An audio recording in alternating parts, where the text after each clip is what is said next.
Hello বন্ধুরা, তোমরা সবাই কেমন আছো? তোমাদের জন্য নিয়ে আসলাম নতুন একটা রেসিপি, চিংড়ি মালাইকারি। খেতে কিন্তু দুর্দান্ত স্বাদ হয়েছিল। তো অবশ্যই আমার টিপস ফলো করে তোমরা রান্নাটা করবে। তো প্রথমে আমি চিংড়িগুলো পরিষ্কার করে ধুয়ে নিয়েছি। যেগুলো বড় ছিল সেগুলো খোসা ছাড়িয়ে নিয়েছি, আর যেগুলো মিডিয়াম ছিল সেগুলো ছাড়ানো। তোমরা চাইলে সেগুলো সারাতে পারো। তো সারালে দেখা যায় যে ভিতরে মশলাগুলো আর সুন্দরভাবে ঢুকে যায়। তো আমার মেয়ে এভাবে পছন্দ করে কিছু, এজন্য আমি দিয়ে দিয়েছি।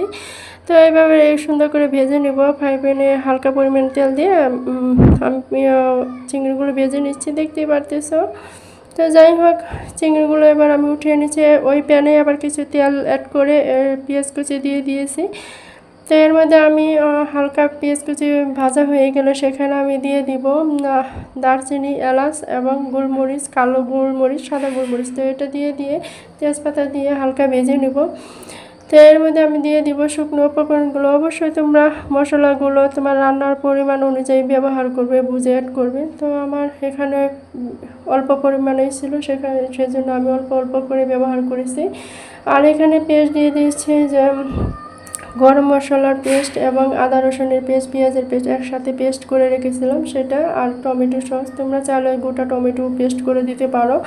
তো অবশ্যই এটাকে ভালোভাবে কষিয়ে নিতে হবে। অবশ্যই এটাকে যত কষাবে তত টেস্ট, আর এই মশলা যাতে পুড়ে না যায় সেদিকে খেয়াল রাখতে হবে। আর এখানে দিয়ে দিচ্ছি নারকেলের দুধ হাফ কাপ।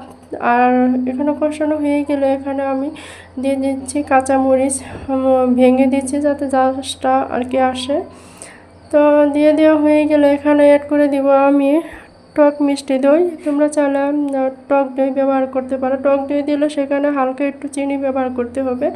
এই জন্য আমি টক মিষ্টি দইটা ব্যবহার করেছি, যাতে চিনি না দিতে হয়। আর এখানে দিয়ে দিয়েছি ঘি 2 চা চামচ দিয়ে আমি ভালোভাবে কষিয়ে নিচ্ছি, দেখতে পারতেছো। তো এটা কষানো হয়ে গেলে এখানে অ্যাড করে দিব ভেজে রাখা চিংড়িগুলো। তো চিংড়িগুলো ভালোভাবে কষিয়ে নিয়ে এখানে অ্যাড করে দিব আবারও নারকেলের দুধ 1 কাপ পরিমাণে। তো আমার এটাতে হয়ে যাবে, দেখতে পারতেছো। দিয়ে দিলাম, তো এটাকে সুন্দর করে মিশিয়ে নেওয়া হয়ে গেছে। আর এই রান্নাটা যদি তোমাদের ভালো লেগে থাকে অবশ্যই তোমরা শেয়ার করে দিবে, তোমরা আমার পাশে থাকবে অবশ্যই। আর তোমাদের জন্য অনেক অনেক দোয়া রইলো, তোমরাও এগিয়ে যাও, আমার জন্য দোয়া করবে। আর রান্নাটা কার কার ভালো লেগেছে অবশ্যই কমেন্ট করে জানাবে। আর দেখো এদিকে রান্নাটা আমার হয়ে গেছে, দেখো কত লোভনীয় হয়েছে। অবশ্যই তোমরা ভালো থাকবে। আল্লাহ হাফেজ।